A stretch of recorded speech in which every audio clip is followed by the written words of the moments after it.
Advocates for New York's proposed doctor-assisted suicide bill are trying to make a religious case for the idea.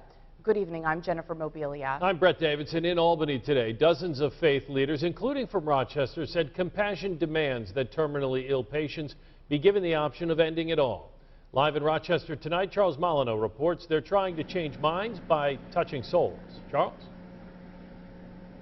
Well, that's it basically, Brett, because as we've seen in the past, opposition to legalizing doctor-assisted suicide has often come from religious leaders and been phrased in religious terms. So activists in favor of this latest initiative went to the state capitol today to try and show some potentially undecided lawmakers and voters that there are faith leaders who support the idea. Every religious denomination has different views of death and dying. This push for New York's new assisted suicide bill brought out dozens of ministers and rabbis, like Rochester's Reverend Richard Gilbert, putting a faith face on Assembly Bill 2383, the Medical Aid in Dying Act. The bill lets doctors prescribe deadly drugs for mentally competent, terminally ill patients who want them. We have the tyranny of technology when people, medical personnel, can prolong life for a long, long time, but life that is not worth living. Sometimes I think the greatest reverence for life is to end human suffering. What you're really talking about is eliminating suffering by eliminating the sufferer.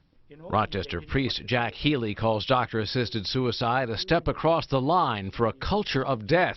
In more than 3 decades tending to hospice patients, Healy says he's seen hundreds of them die naturally and peacefully, and says medications should be used only to ease the pain, not kill the patients. I think some of our faith people are being fed a bill of goods. It's a false compassion. The Medical Aid in Dying Act safeguards freedom of religion for New Yorkers. Advocates for the act insist it keeps patients from being pressured into suicide and protects doctors from being forced to help. They point to 6 other states like Oregon that already have similar laws, which does not reassure disability activist Stephanie Woodward.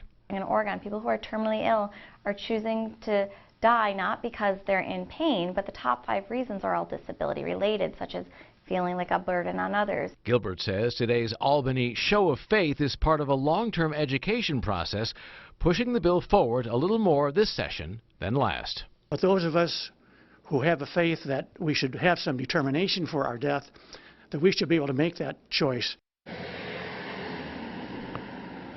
Besides New York, 14 other states are considering assisted suicide bills this year. Washington, D.C. has one. Congress is already moving to overrule it. Reporting live in Rochester, Charles Molyneux, News 10 NBC.